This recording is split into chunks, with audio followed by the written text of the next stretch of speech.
Shalom. I still see some sunshine through the trees here in Florida. And since we haven't done Havdalah yet, And we haven't done Shabbat. Havdalah, it's Shabbat. Oh, a quick thought on that, by the way, which popped in my mind, and it may not pop in my mind again later, so I'll share it now. You can't, theoretically, you should not light the Havdalah lights until you see 2 stars. However, you can light the Havdalah lights as late as midnight if you want to extend Shabbat. So there's plenty of light out there. We're still extending Shabbat. So Shabbat Shalom still works. All of that, back to you. Hi, good evening, and welcome to our house. Well, at least this part of our house. This is in what you might consider the parlor, which is the part of the house we don't really sit in, usually, unless we have, not even for company, but in general. And we have my grandmother's, behind us is something I inherited from my grandmother, her lawyer's bookcase, which is sometimes when you see lawyers on TV and they're sitting in their study, you'll see a lawyer's bookcase. Those are antiques. And so we have that behind me, and a piece of, that's our ketubah over my left shoulder that a friend did for us back when we had our Jewish wedding ceremony, which was many, many years ago. In a previous, I almost said generation. Century. A previous century, a previous millennium. Previous century, but you still have the ketubah. The ketubah, by the way, belongs to the wife. It's not like, oh, here's no, the ketubah belongs to the wife of the married couple, and there's good reasons for that. People have given sermons about how the scriptures are like the ketubah for Israel. In other words, they're the written document of the covenant that God has with his people. And so, the ketubah belongs to the wife. And if in the scenario, the husband, the God of Abraham, Isaac, and Jacob is the husband, and his people are the wife, then the ketubah, it belongs to us. And so if you got a blessing out of that. I'll add a PS to that. Okay. And that builds into part of the Sephardi Jewish celebration of Shavuot, where it's a renewal of vows, and in a sense, the ketubah is read again for the wife's benefit. That's us. Yeah. Now, I need to give you a word of apology. If sometimes your screen begins to look like it's 3D and I'm coming at you like that, that's only because somebody may have signed on, and at this distance, the name is sometimes not quite clear enough. So if I'm moving forward, I'm seeing who else has joined us. I'm not coming at you.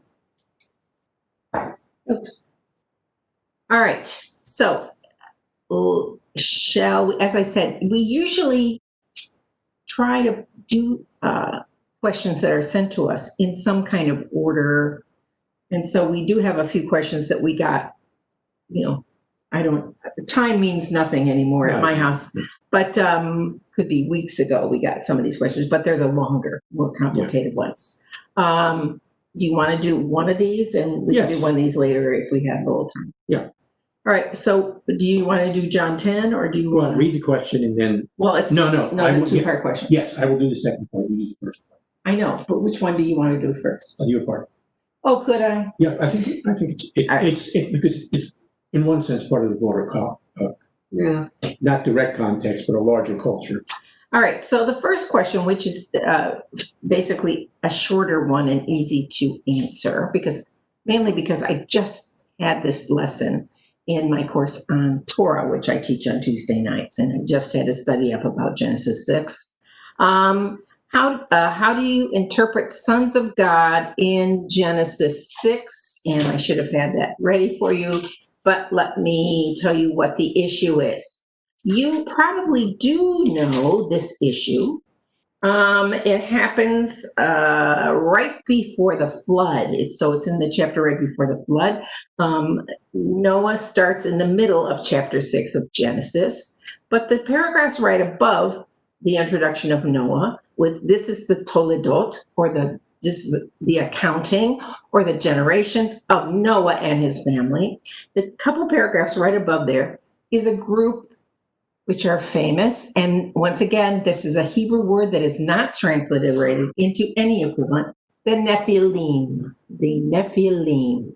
It says in 6:4, the Nephilim were on the earth in those days and also afterward. When the sons of God went to the daughters of humans and had children by them, they were the heroes of old, men of renown.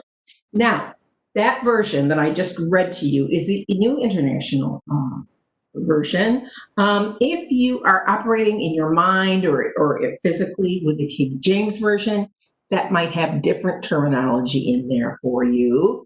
But here's the issue. They're all of a sudden popping up into our story, because the last thing before that is at the beginning of 6, when human beings began to increase in number on the earth, and daughters were born to them, the sons of God saw that the daughters of humans were beautiful, and they married any of them they chose. Then the Lord said, my spirit will not contend with humans forever, for they are mortal. Their days will be 120 years. In that little message to us, what on earth does that mean? Sons of God who saw the daughters of humans as beautiful, and they married any of them they chose. Then the Lord says, my spirit will not contend with humans forever, for they are mortal. That is not a positive affirmation from the Lord, is it? He's saying, there's only so much I'm going to put up with in parent speak. There's only so much of this nonsense I'm going to put up with, and then the hammer will come down. I don't see the hammer in there, but you get the impression if you've ever had to take care of any little children. Is he saying die? He's saying die in Hebrew, not me, which is not the same as cease to live. It means that's enough. So in Israel, as you're on the bus, you're walking down the street, you hear kids, they're acting up, and all of a sudden you'll hear a parental unit say die. And it's not that they want to kill them, although they might. That's not what they're saying. They're saying that enough. Also, they might say maspik, which is also another word for enough. Maspik. It's drop dead, stop that right now, kind of thing. All right. So, what are these human beings? What are these sons of God? And what are the daughters of humans? Now, you'll have very well-meaning teachers and pastors and ministers, priests, that all have an explanation for this. They all seem to know what this is about, which means that there's a big deal of ink spilled on this, and people argue from different points of view. If we can all accept that these early chapters of Genesis are difficult for modern people, they just are. They're difficult. And so we don't have a lot of hints. There's not a lot of things written about these early chapters from other sources at the time. So we're sort of on our own. But there is a way to understand, I think, the best way, the more accurate way, realizing that whatever you believe about the sons of God and daughters of humans and the Nephilim, who were right next to them in the text, does not determine anything about your spirituality. Is that fair enough to say? Yeah. It's really somewhat of a minor. All right, having said that, there are generally 3 different explanations for this passage about the sons of God and the daughters of humans. Here's the first one. I'm not saying which one. Okay, so behind door number 1 is this option.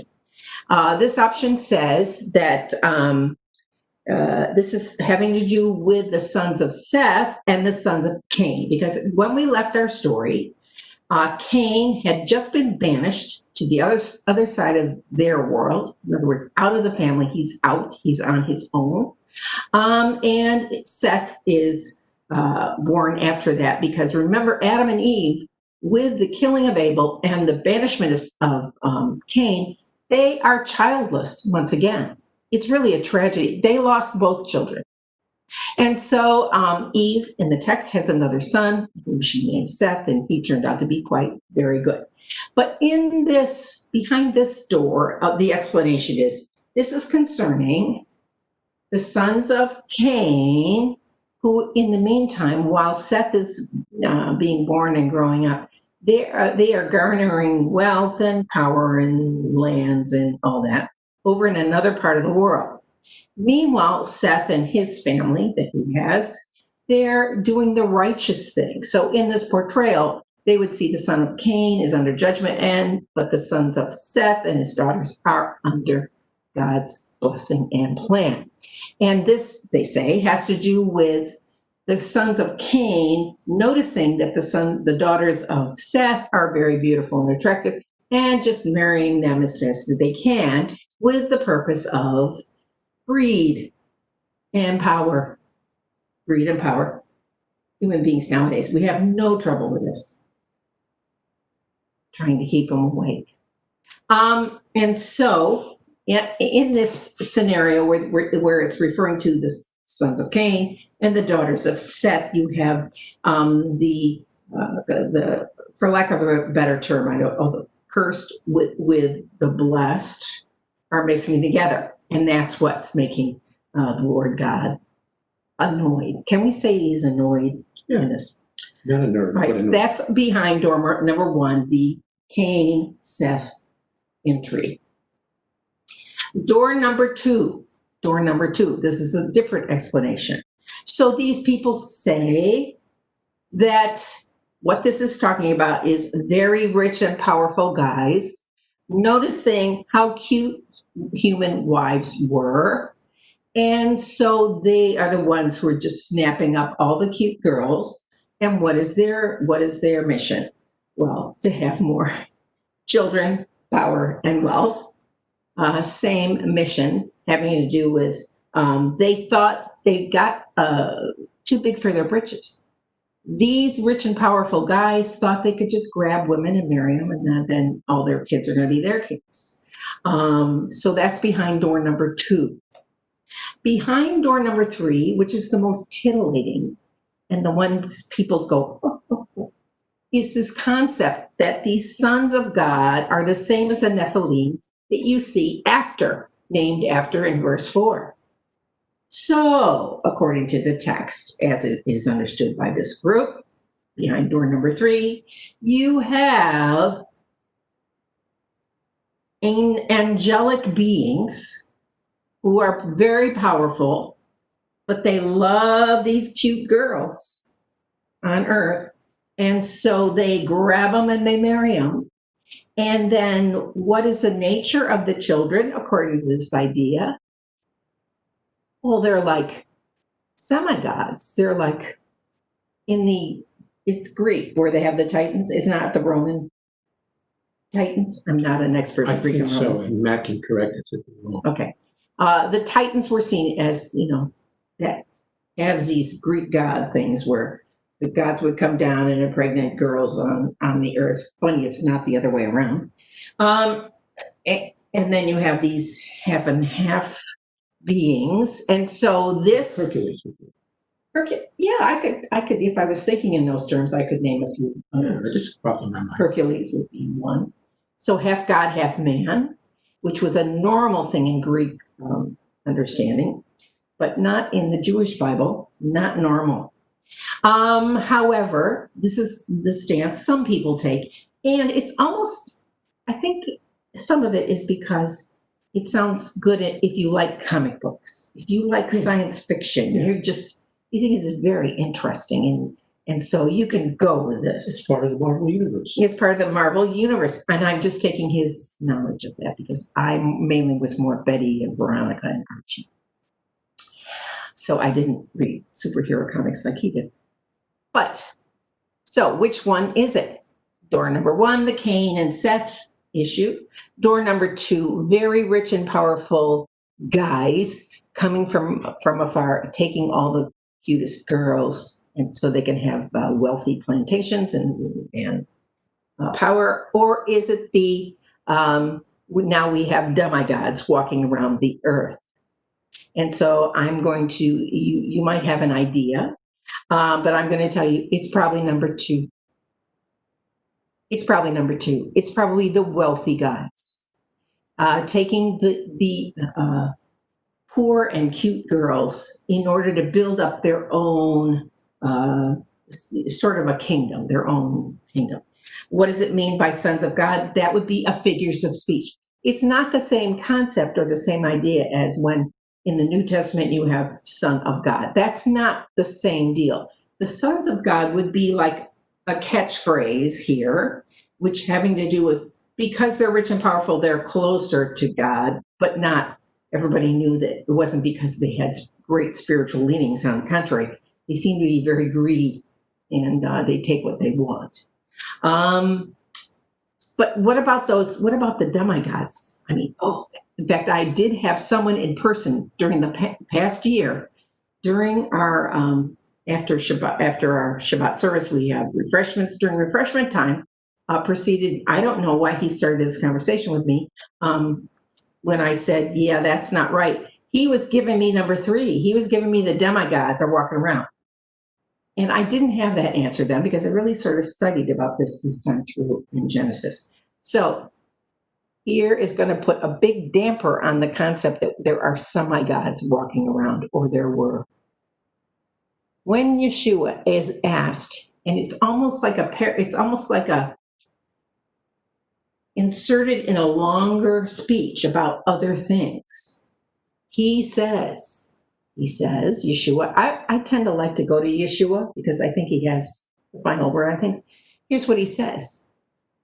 Angels are not married and they're not given in marriage. In other words, angels do not marry and have children like we do. They're in a different category. They do not come into the discussion of who you can have kids with, because they are outside of our gender roles. Angels are outside of our gender roles, which means humans cannot mate with them and have half and half babies. I think that's about as clear as you can make it. So the comeuppance of this is by sons of God here in Genesis 6.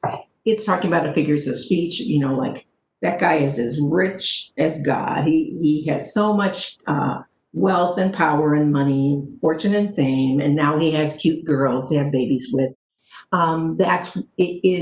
It is a figure of speech in and of itself, which is not the theological term that comes in the New Testament. That's how many thousand years later? A couple thousand years later. You can't confuse these two. And God says, we know that God is not happy with this situation because he says, I'm not going to put up with this forever. I'm not going to lie down and roll over while this goes on. And if, once again, about how it can't be angels.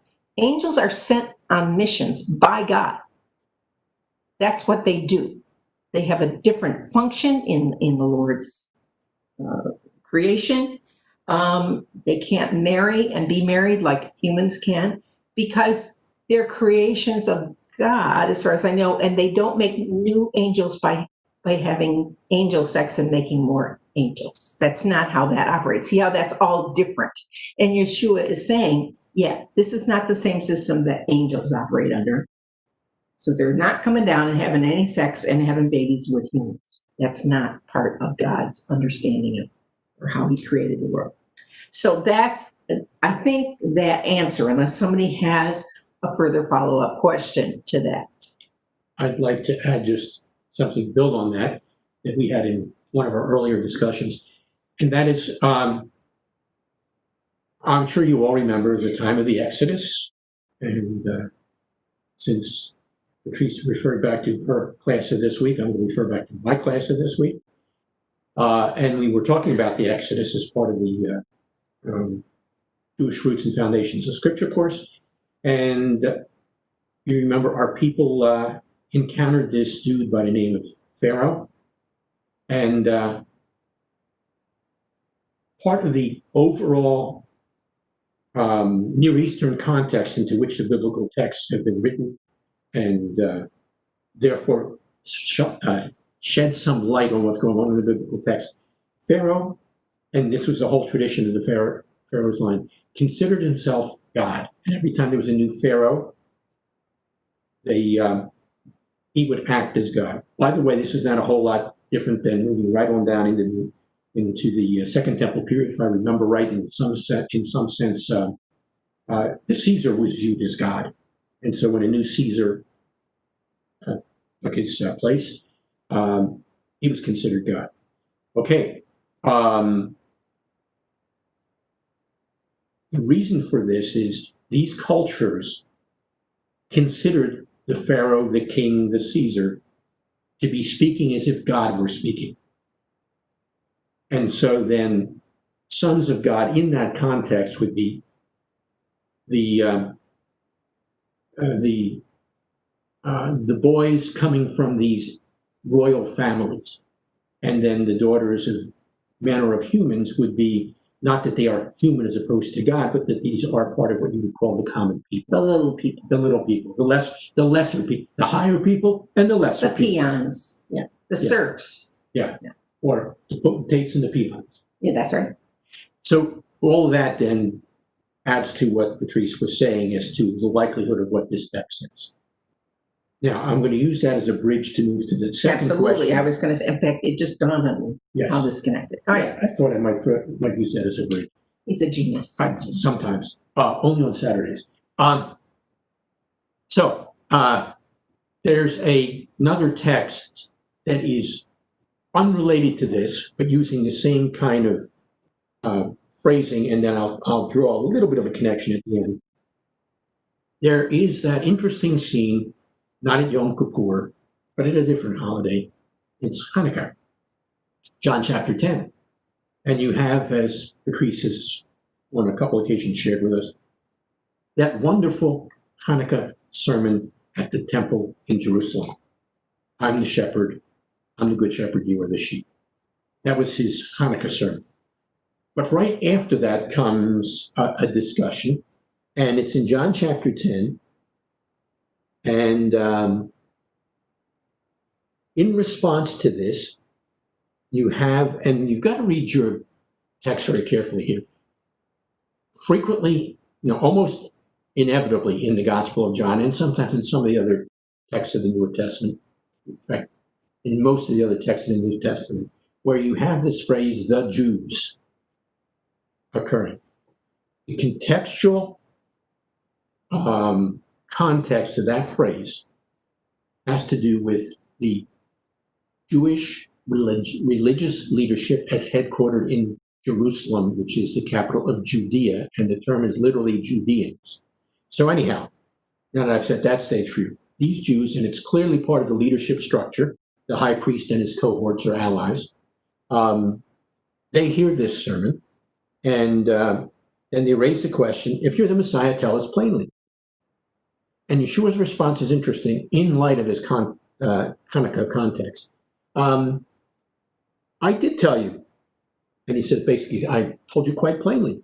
But if you don't believe what I've said, believe the miracles I do in my Father's name. Back to my discussion from Thursday class. Name means authority. It means reputation, character, power. So in other words, in this case, if he's doing it in the Father's name, he's doing it with the full authority of the God of the universe. And since those who came in someone's name came as their official representative with all the power behind that, he's saying, I'm speaking as if God speaks. Right? He's not done. He says, you should have at least, if you didn't believe me, you should have at least believed the miracles. Hanukkah time. What do we focus on? Al-Nasim is part of the Hanukkah candlelighting prayers. The miracles he did for us. So that's how the Hanukkah connection comes in. And then he talks about giving them eternal life. Only who can give eternal life? The Jewish religious leadership understood this. The temple hierarchy understood this. Only God could do that. So he's making those claims. But again, it's in keeping because he's acting in God's name. And then he says, not the Father, but my Father has given me this authority. And then he says, verse 30, I and the Father are one. They understood what he was saying here, even though we don't often, and they respond by picking up stones to stone him. But Yeshua says to them, I've shown you these great miracles to demonstrate that it says if the Father is among you, but you stone me. And he says, they respond, we are not stoning you for any of these, but for blasphemy, because you, being a mere man, claim to be God. They understood what the claim was. Is that clear? They understood there was blasphemy, and then in their response, they said, you are a mere man, you claim to be God. They understood the claim clearly. Here comes Yeshua's response, and this is where the question comes in. Is it not written in your law that I have said you are gods? Whoa. In Jewish law, where is this? We are considered gods? First of all, you need to understand that does not come from the Torah, but you need to understand that from the Jewish perspective, not just the Torah was Torah, but all of what became the Tanakh was Torah. This happens from the Psalms. So the Psalms are also considered Torah in Second Temple Judaism and even afterwards. So that's where the verse comes from, if you're saying that. He says, and hence the question that arose here. What's going on here? Well, Yeshua responds, verse 35. If he called them gods, and in most translations this is lowercase, to whom the word of God came, in other words, he's talking to Jewish people, or talking about Jewish people in the text from Psalms. If he called them gods, and the scriptures cannot be broken, and here's how Yeshua then explains it, just as he missed it, or knew that he was not playing around, but he didn't miss the question either. If they can be called gods, what about the one whom the Father set apart as his very own? Well, that is strong terminology. Frequently in the ancient Near East, you had co-regnancies. Father and son ruled side by side. And the son would sit on the father's right hand, and he would sit on the father's right hand because this was, for the father in those days, this was early retirement. He was basically saying, you do all the work. And we have several co-regents. It's like an internship. It was even more than that, actually. I know. But yeah, that's the way. But in this sense, father backed off. It all comes through the son because he is now installed as the regent. So, where was I? In verse 35, if I remember right. We're moving on to 36. Set apart as his very own, sent into the world. In other words, this is as if God is speaking. Just like the people of the Egyptian times, when Pharaoh spoke, they considered it God speaking.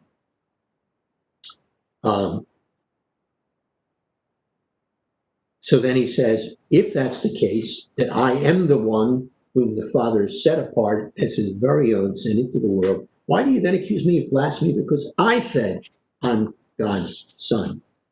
Or I think a far better translation in our cultural context would be God the Son. Sometimes when we see the term Son of God or God's Son, it almost subconsciously tends to somewhat diminish him in authority. Understand this as God the Son, or as the King who is God, then it gets raised back to the way in which it's understood in this day and age. And you can tell it was understood that way in this day and age because the way in which the Jews, and in this case, remember the Jews mean the temple religious hierarchy, how they understood what Yeshua was saying, and then he just reinforces it. He uses the text of scriptures to sort of put them off and say, look, check your own scriptures.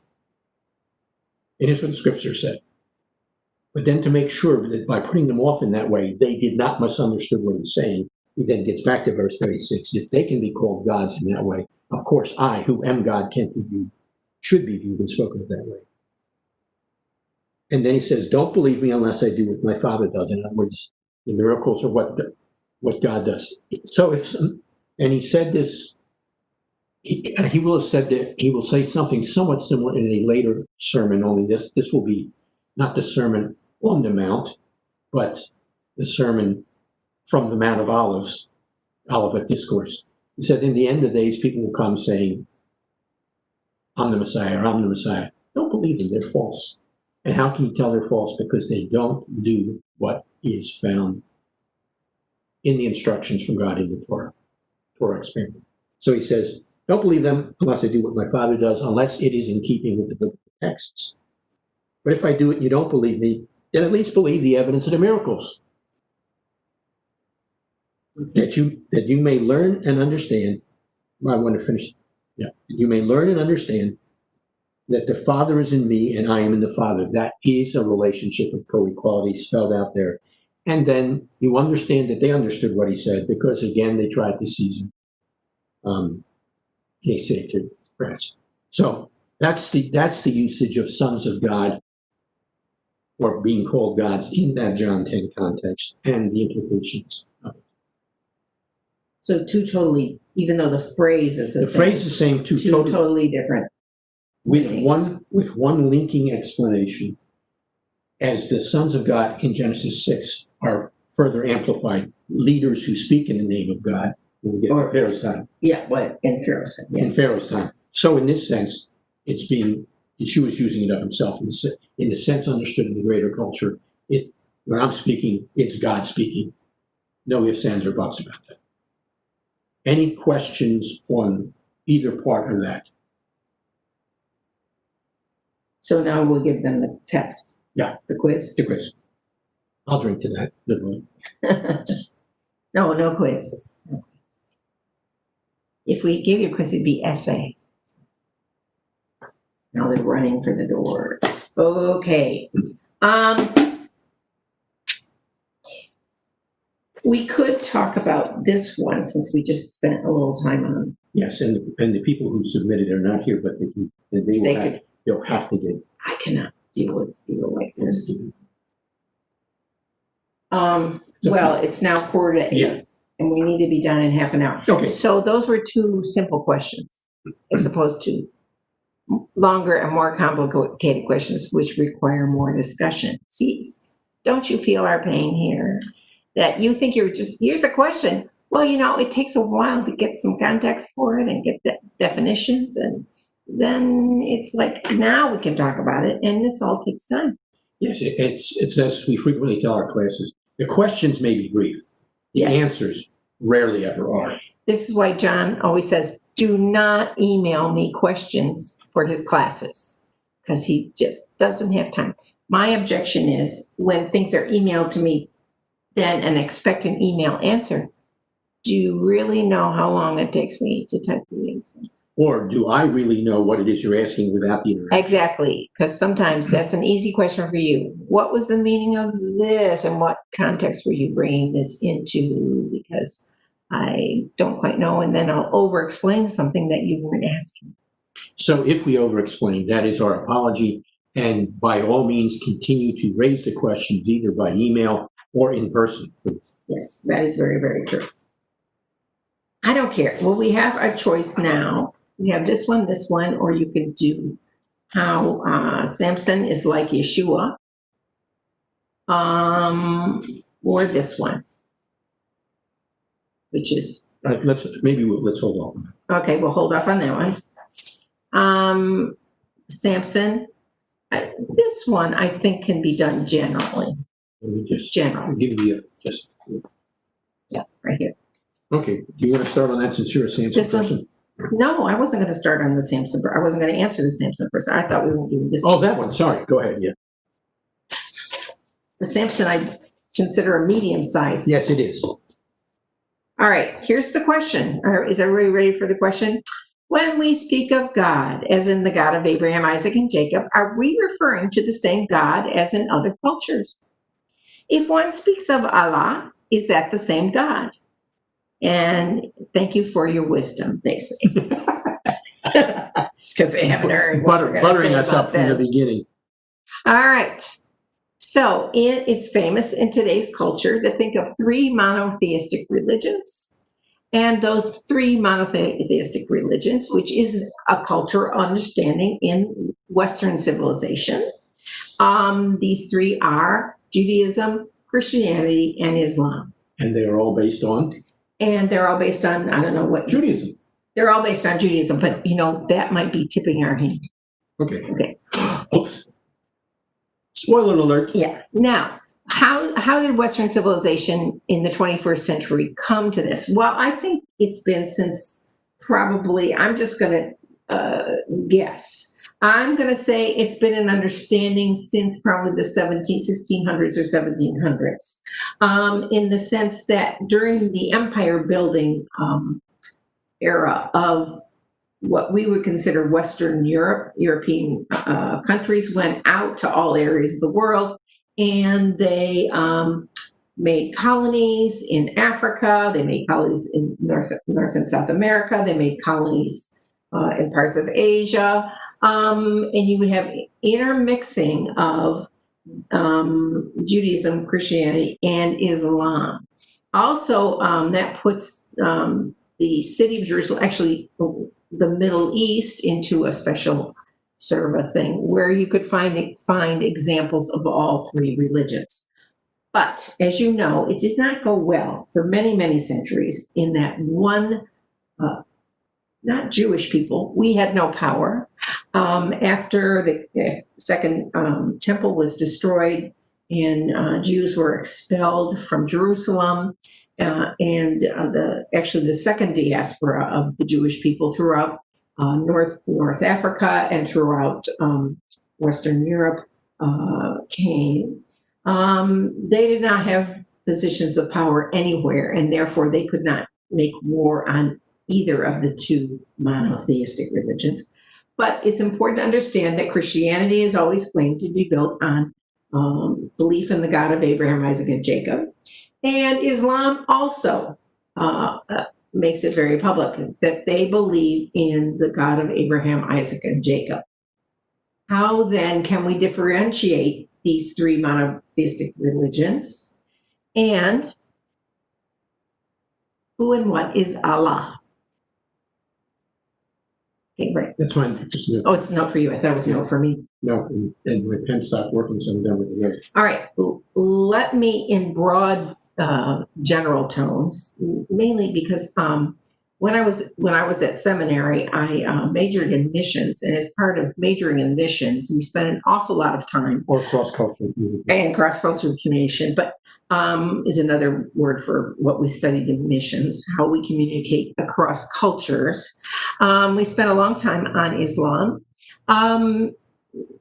Let me just say this.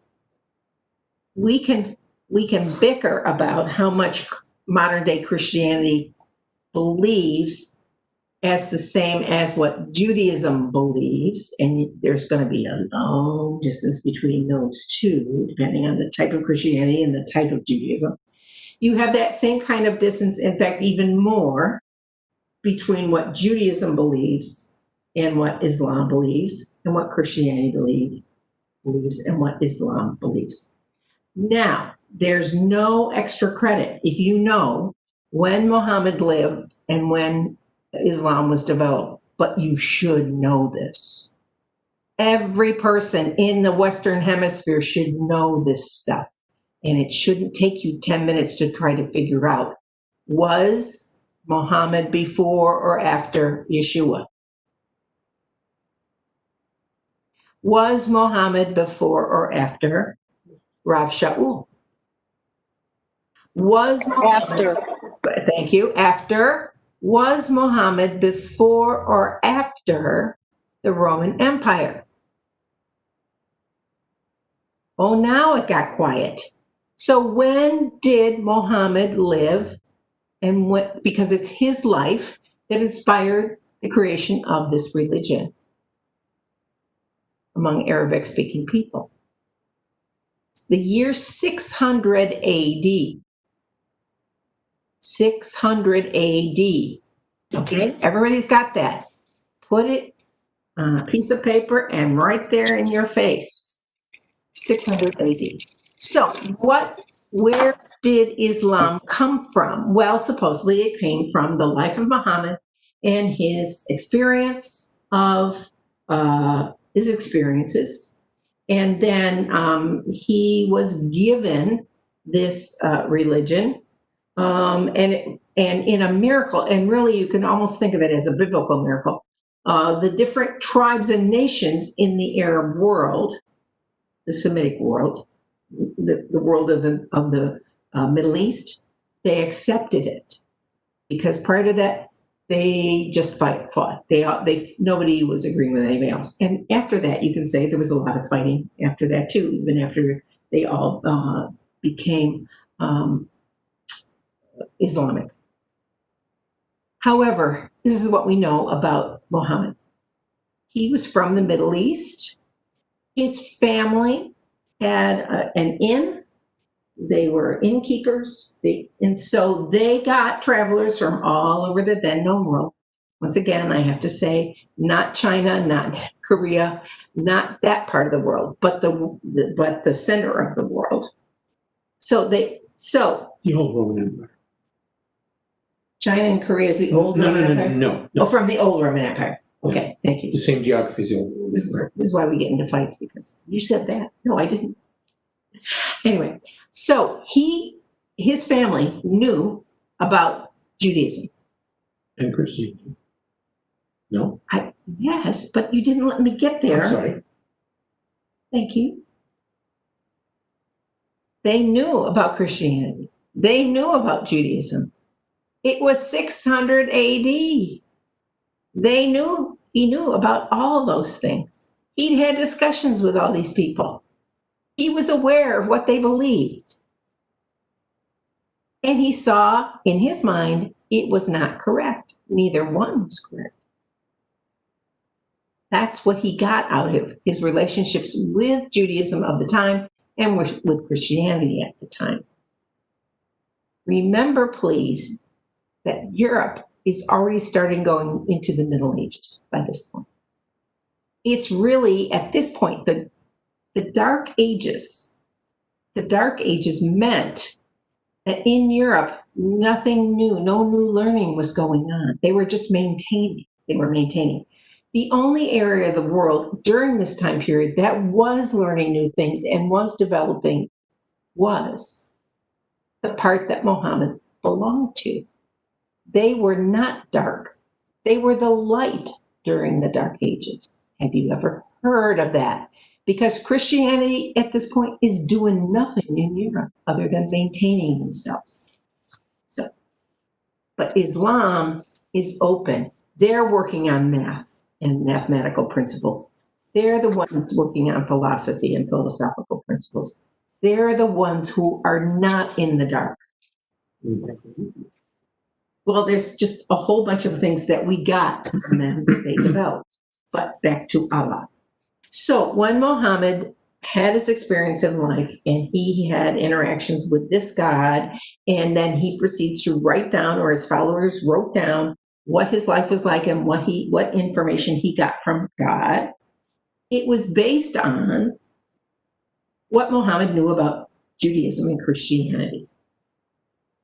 So it's interesting that he chose the same God that Judaism and Christianity were purporting to have chosen, but he's putting his own spin on it.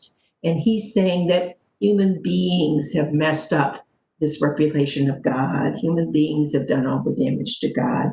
The one true God, who he's going to name by his name, is the God of Abraham, Isaac, and Jacob, but in his mind and in the mind of early Mohammedanism, Abraham, Isaac, and Jacob failed. Jesus was a good prophet. He failed. These people failed to make the true God known. Muhammad, is going to make the same God, but he's going to portray him in the correct way. So that's the foundation upon which Islam is built. Believe it or don't. So you or I might want to have a chat with him and with early Islamic people who bought into this who agreed to it, who learned to live together under the same religious faith. Because what were the people who became Islamic, the people who converted, and it was a forcible conversion. In other words, Mohammed and his armies went around and, does your tribe agree to worship Allah, the God of all Arab? And if you didn't say yes, then you'd be killed. So it was spread by death and destruction. By conquering. Judaism, not so much like that. There was a few years during the Roman Empire where they had a little bit of power, but by and large, they had no power. Christians used to do this kind of stuff too. Just read some of the accounts of the Crusades. And remember, the Crusades were about Western European Christians coming to what they considered the Christian Holy Land and trying to defeat Islam because Christians felt that they were infidels, right? Now, every time I use the word infidel anymore, I think of that comedian who has the very funny puppet. If you don't know about it, Jeff Dunham. Yeah, Jeff Dunham. If you don't know, it's okay. It's fine. I just start laughing inside because it's a joke about him using the term infidel. And he says it sort of like that. So now back to the original question. If one speaks of Allah, is that the same God? Well, do people who follow Muhammad honor Abraham as the father of their faith? Yes, they do. They think Abraham is the most wonderful guy they can possibly think of. They like him a lot more than many Christians do, because to them, Abraham is their father. So where does the path go astray? Where do we say we don't believe the same thing as we do? And I try to point this out in my classes, especially if it's on this topic, and it will soon be, because it's in Genesis. When God decides to tell Abraham wants to have kids. First, he tries Eliezer, remember? He tries adopting his servant. That was a normal and righteous thing to do at that time. How do I know that? Why can I say that? Because we found the cultures of that time in the same areas of the world. They did this, and it was normal. That was a regular, normal thing to do. If you had no children with your wife, then you could adopt a servant, and they could inherit. So it was not bad or wrong to do that. That was a normal thing to do. It was fine. Except God says, I don't want Eliezer as your heir. And so then another way, if you had children, and once again, this is part of that culture, it was not a mistake, it was not something wrong, it was not sin. Sarah said, you can have my servant. She can bear us a son, because remember, they assumed that Sarah would be barren also. And sure enough, then we have the birth of this adorable baby boy called Ishmael. The problem comes when God says, I don't want Ishmael to be your heir. You and Sarah together need to have a son. In other words, the correct son to inherit everything is going to be you and Sarah DNA. That's the one. And that's when they both rule, because it's ridiculous. And that's not a sin on either Sarah or Abraham's part either. That's a natural human reaction to when something is wacky. Because something I read gave it an inkling that it was wrong of them to have left. Don't. Human beings have enough problems with actual real sin. Let's not make human reactions in and of themselves sin.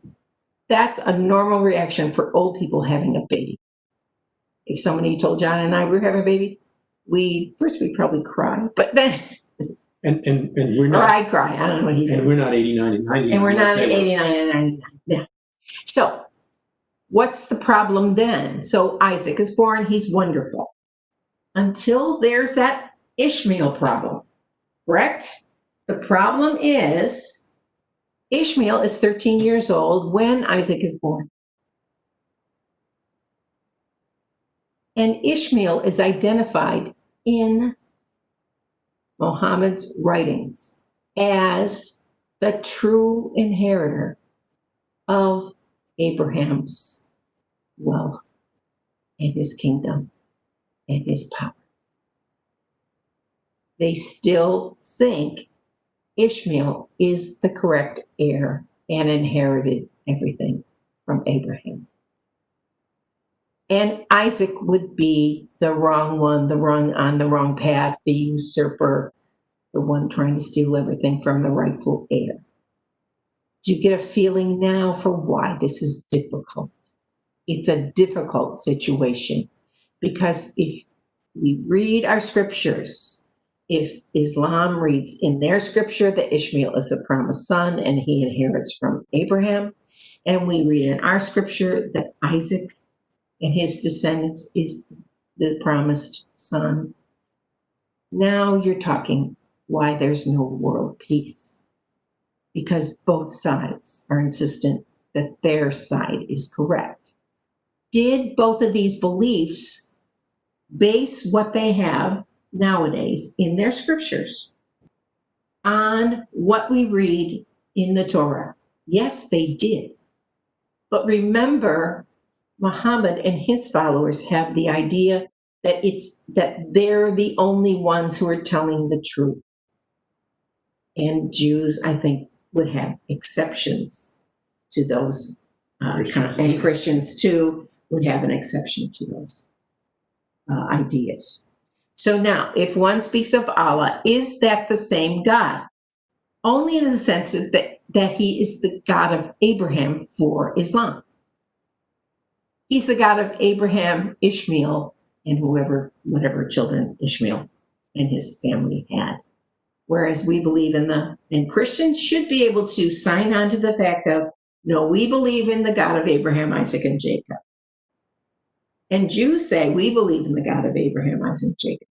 Now, how each of these three groups interprets and implies these writings based in general on the life of Abraham and his experience and the promises that we believe God gave to him, and how it's applied, it's, now it's up for grabs. Because there's many, many different stripes of, not so many stripes of Judaism, but there's many, many different stripes of Christianity, and there's many, many different stripes of Islam. And they all have their application policies, for lack of a better term. So I think that is as much detail as we would want to get into today, unless you have more things to say. Just some interesting perspectives, somewhat tangential, but related as well. A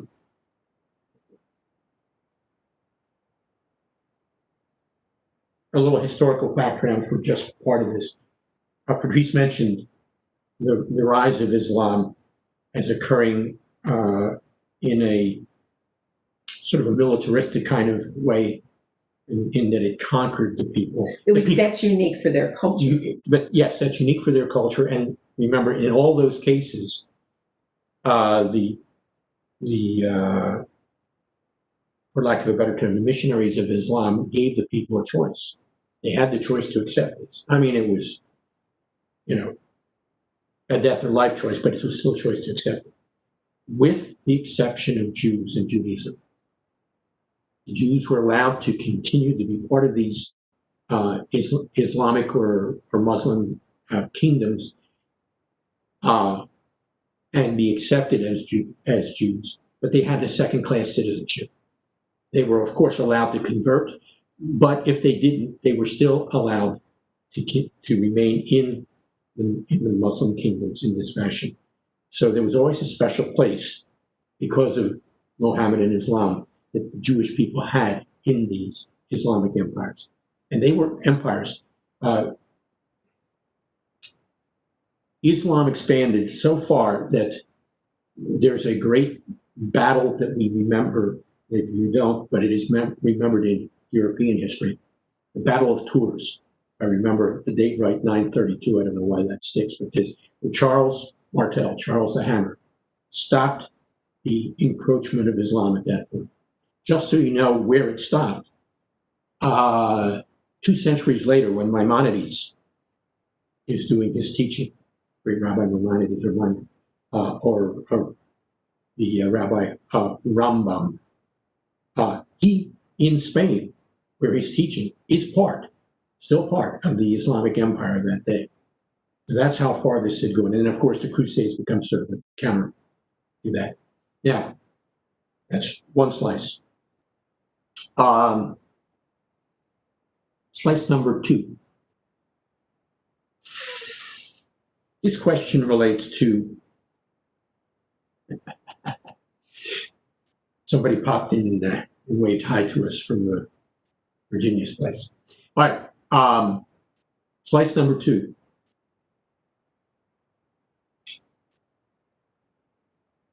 In the 80s and 90s, there was a very strong movement in the Middle East of what was called Messianic Islam. It was built on the Messianic Jewish. How should I put it? I need to say this correctly and carefully. As Messianic Judaism was viewed as Judaism of a Messianic nature within the culture, so Messianic Islam was viewed the same way, and they viewed Messianic Judaism as part of their pattern or model. So they remained within the Islamic culture, but Yeshua was central to that. And so in belief structure, they would be the same, but in some of their worship patterns and lifestyle, they remained Islamic. So there was that movement in the 80s and 90s. In our century, there are certain groups. In the 21st century? 21st century. For example, like Crew, who had a great impact within the world of Islam. And so there are people within the Islamic world who have, either through communication or sometimes through direct visions from God, have come to faith in Yeshua. I don't know what we would call them, but overall they remain within that cultural community. So that's a whole other side to this, an important side to this question. Which brings me then to the third thing, and that is these, as Patrice said at the beginning, are the world's 3 major monotheistic religions. For those of you who've interacted on this subject within certain segments of the Jewish community, if you've come to it as Christians, one of the first things that is, or at least used to often be said is, hey, you're not even monotheistic. You believe in 3 gods. We can count: Father, Son, Holy Spirit. Now, in order to, because that still goes on every now and then in our day and age, but it was even more significant in generations before. In order to respond to that, in the late 80s or early 90s, there was a statement that came from within Judaism, which specifically said that we consider Christians to be the worshipers of the God of Abraham, Isaac, and Jacob. In other words, we consider them monotheists, even though some people think it's tritheism. In the 21st century, and I'm thinking in the last 10 years or so, there was a statement that was signed by 100 plus Orthodox rabbis, basically stating the same thing, that Judaism says that Christianity is monotheistic, even though it sounds like they may express themselves in ways that are not. So this question has, we tried to answer it quickly and simply, has a lot of important ramifications. So it depends on who you're asking, and by who I don't mean outsiders, but people insiders. Is Allah God by another name? It would seem that at least in part, if not far more than that, just not correctly or fully understood by those who follow Allah, except for those who were Messianic Islam, or those in more recent days, those who either by communication, the Jesus film is one of the ways this has been impact, if you've ever heard of that, or by way of visions directly came and encountered God, and so their vision or their understanding was broadened. I spoke before that every person who considers themselves an intelligent person who's well educated should know way more about Islam than we do. That we also should know way more about Judaism than we do. It's wrong. It's wrong to not deal with other religions in schools as we just ignore them when they have so much to do with why we do or don't get along with other countries and other cultures in the world. We should know more. Americans are very, very ignorant, and they're told very ignorant things, even among well-intentioned people. We know this is true when for those of us who've had our children in public schools, and it goes double for Christian schools, that they don't know anything about Judaism. They're not interested in Judaism. They don't want to discuss it. It's not a topic. This is why we have ignorance and why we have prejudice. Mm-hmm. The same with Islam. We should be able to study other religions of the world without saying we should all believe in them or we should believe in none of them. We should be able to look at them like we can look at African religions or anything. We should be able to discuss these things. And there are certain key facts and ideas that we all should be familiar with, not the ones we currently have, which is hideous how bad it is. So Islam is not a universal one only thing. All people who believe in the Mohammedan ways are not alike. They do not apply their scriptures in the same way. Just the same way as not all Christians are alike, not all Christians apply the scriptures in the same way. Same with Judaism. Not all Jews believe the same way. They apply their scriptures in the same way. Can everybody come to terms with this? So the next time you meet someone who's not of your faith group, we can't have dumb questions or dumb assertions like, I thought Islam just wants to kill everybody.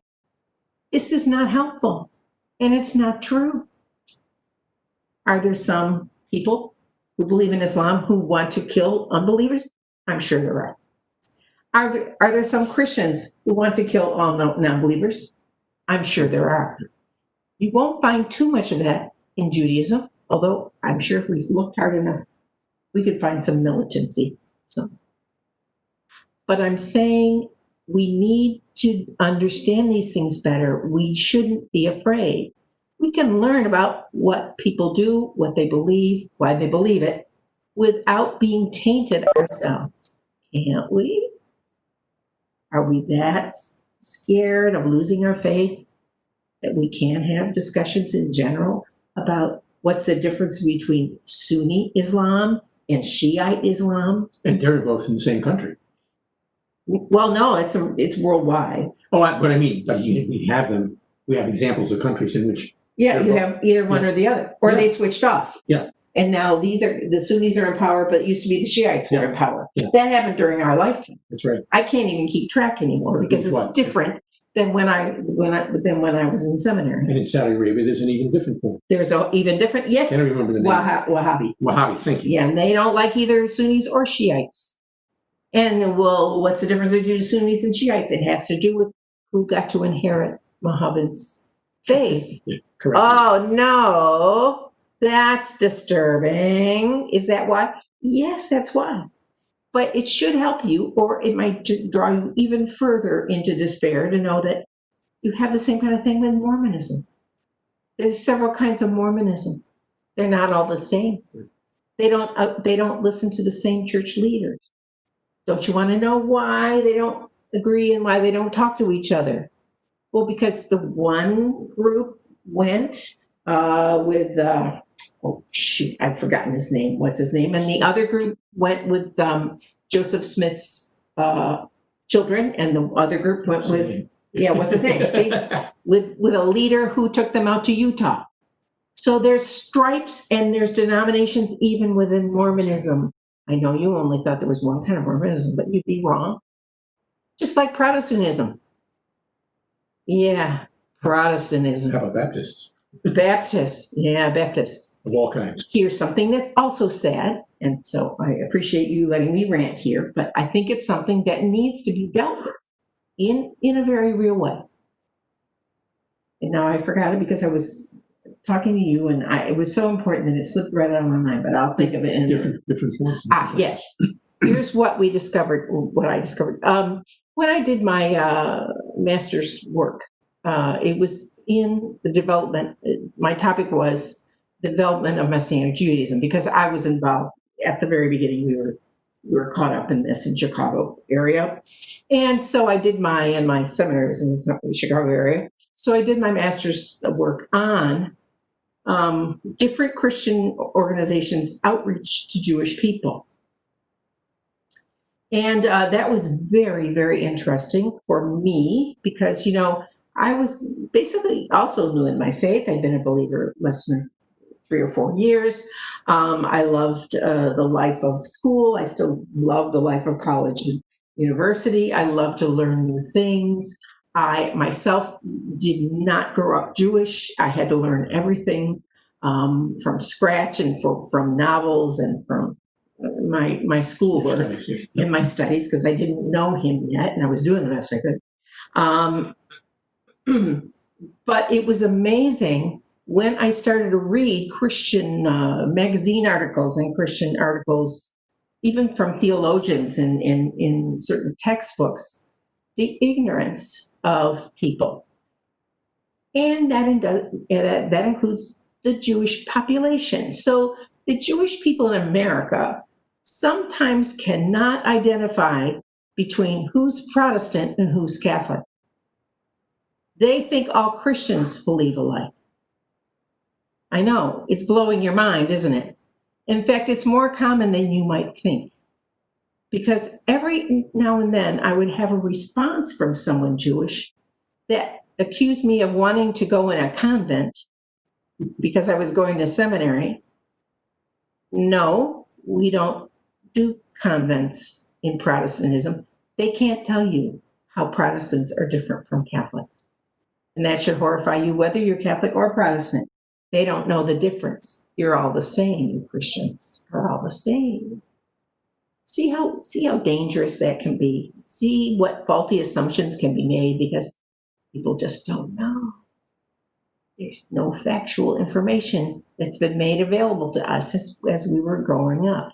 Now, if you happen to go to college with people who either believed in Islam or believed in Christianity or believed in Judaism, that'd be helpful because then you can actually talk to somebody who might have some information about something you know nothing about. It could explain to a Jewish person the difference between what Protestants believe and what Catholics believe. But more communication needs to go on. So to answer the question, if one speaks of Allah, is that the same God we believe in? It depends. Do you believe in the same God as I believe in? It depends. How strictly do you want to hold others to the type of God you believe in? How strict do you want to be? What if the Mormons have been right all these years? Which branch? Oh, I don't know much about the Reform. It's very small. But then again, that's about the same time I learned about Seventh-day Baptists. Oops. And the other side. Go ahead. Yeah. Seventh-day Baptists, very common in Wisconsin, Minnesota. And in Ukraine? Yes, and in Ukraine. So Seventh-day Baptists are Baptists, except they believe that you should worship on Shabbat. And yet they're Baptists, which is different than Seventh-day Adventists, because that is an offshoot of Christianity. And some people say, no, Seventh-day Adventists are not Christians because of what they base their activities on. And some people say, oh, yes, they are.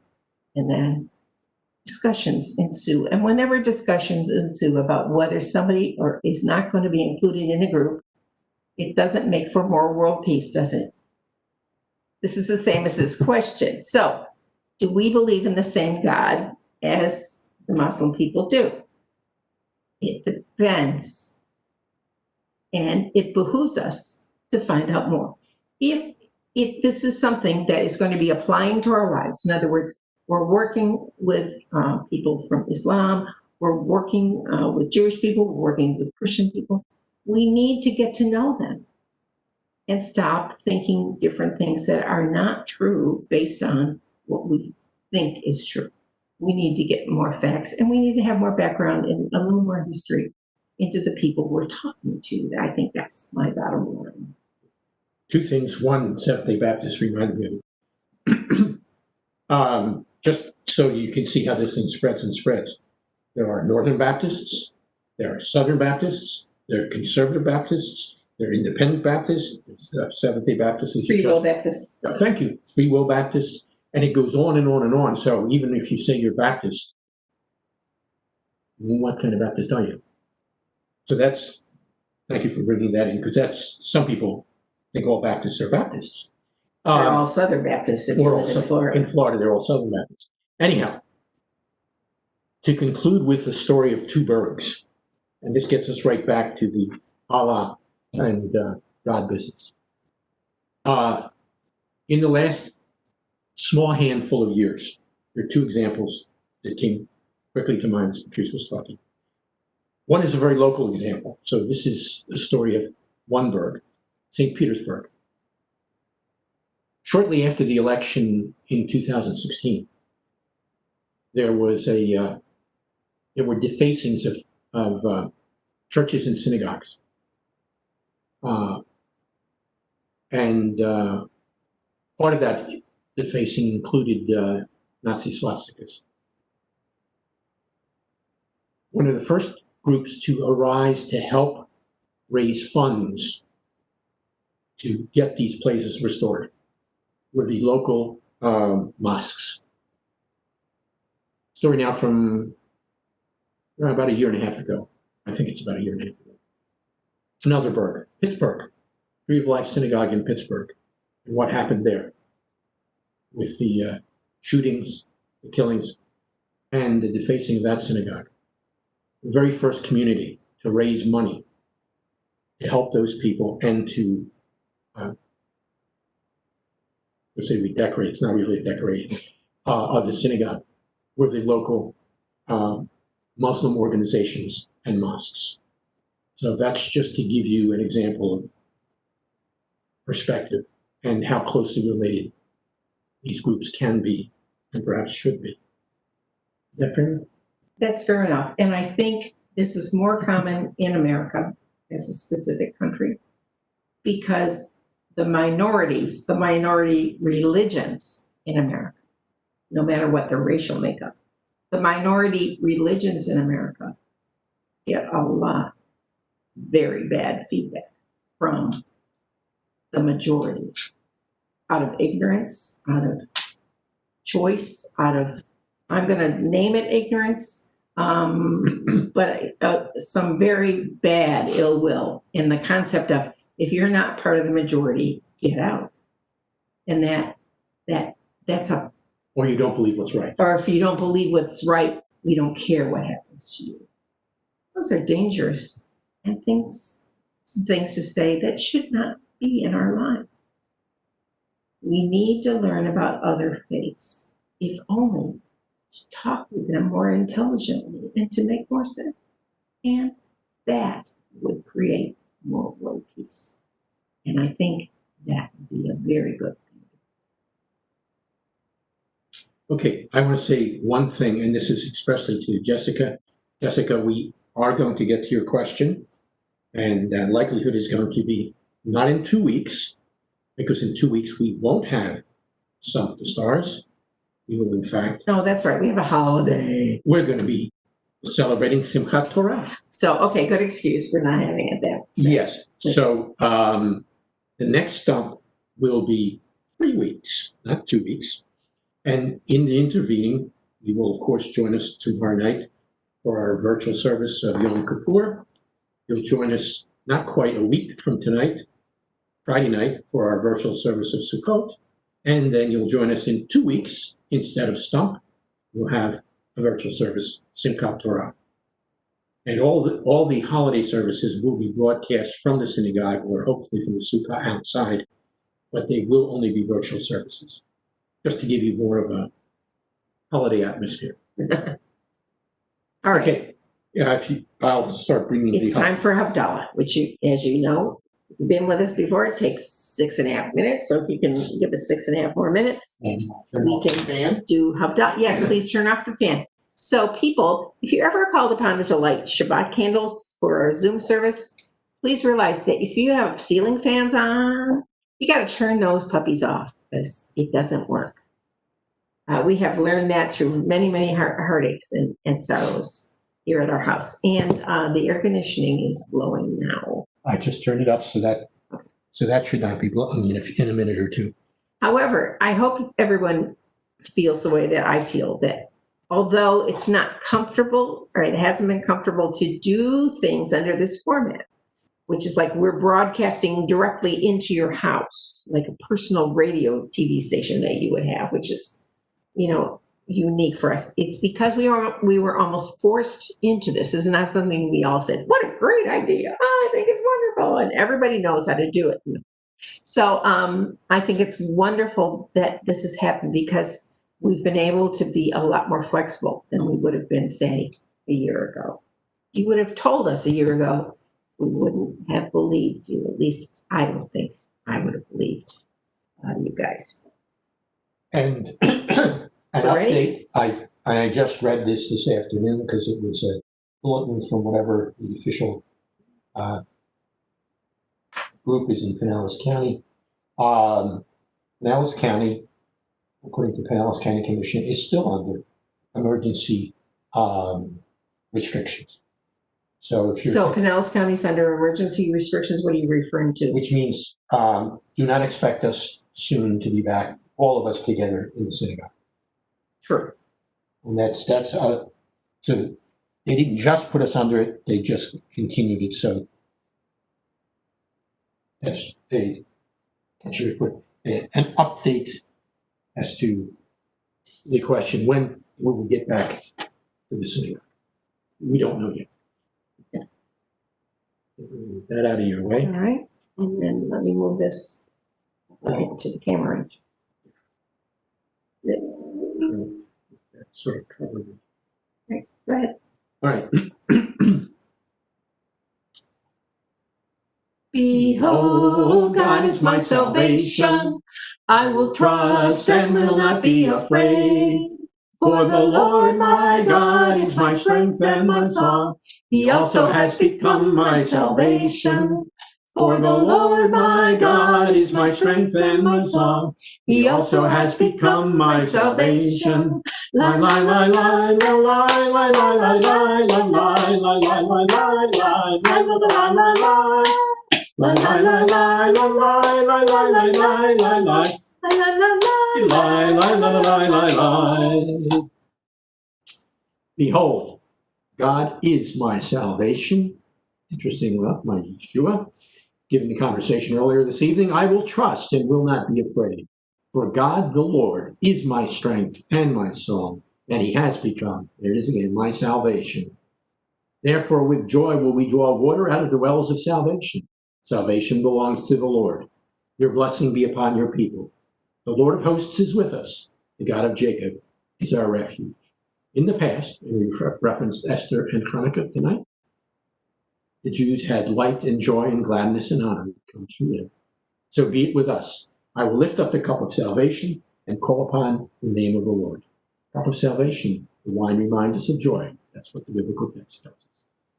Baruch atah Adonai Eloheinu melech haolam, borei peri hagafen. Amen. Deserving of praise are you, O Lord our God, ruler of the universe, who brings the fruit from out of the ground. Not out of the ground. Is that earth? Earth, yeah. Yes. All right. We don't drink yet. We'll get to do that in a moment. Yes? Yes.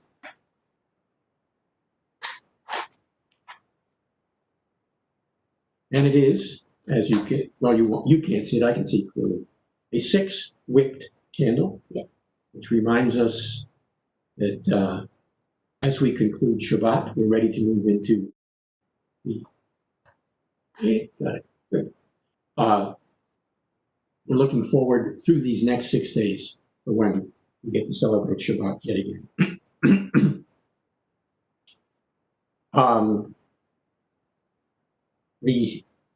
We're going to be doing 2 things, and I'm not going to interrupt the blessings as we go through them, so let me prepare you for them.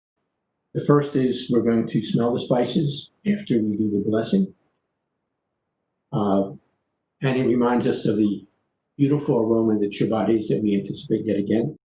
We'll do the blessing for the light. We'll look at the light between the cracks of our fingers to see the difference between light and darkness. Oh,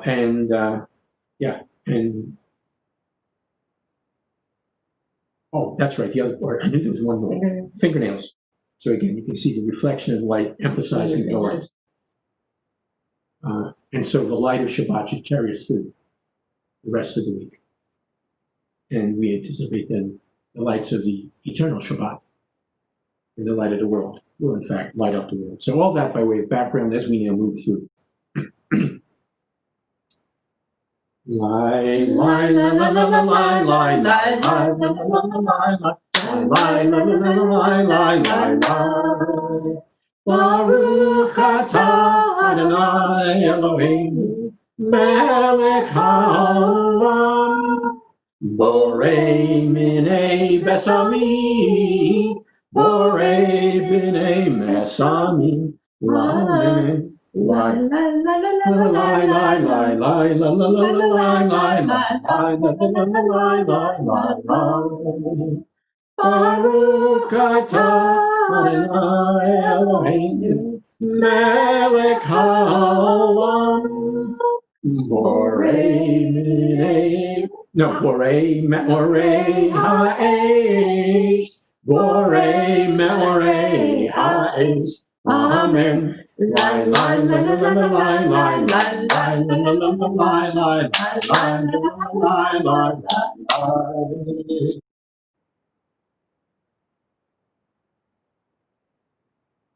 Baruch atah Adonai Eloheinu melech haolam hamavdil bein kodesh lecho. Deserving of praise are you, O Lord our God. You are the ruler of the universe, who made a distinction between holy and common, or the ordinary and the sacred, between light and darkness, between Israel and the nations, between the 7th day and the 6 days of the week. Baruch atah Adonai hamavdil bein kodesh lecho. Deserving of praise are you, O Lord, who distinguishes between the ordinary and the extraordinary. And now we drink, and we drink of the joy of Shabbat and of our relationship with our God.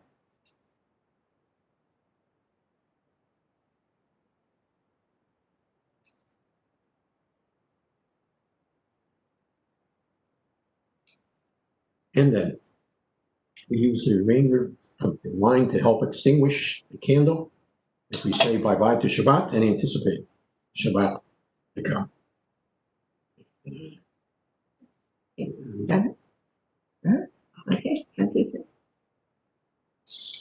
Bye-bye, Shabbat. Bye-bye, Shabbat. Looking outside, no more daylight today. Okay. And We say Shavua Tov. but before we say Shavua Tov, Okay, never mind. we sing that Eliyahu, Oh, who brings in that time of eternal Shabbat. Eliyahu. Remember, Yes, I know. Oh. I know. I'm trying to be polite and not speak over you. Eliyahu the prophet. Eliyahu the man from Tishbe. Eliyahu from Gilead. May he come quickly and bring with him Messiah, son of David. So this all looks forward to the time when the Messiah returns.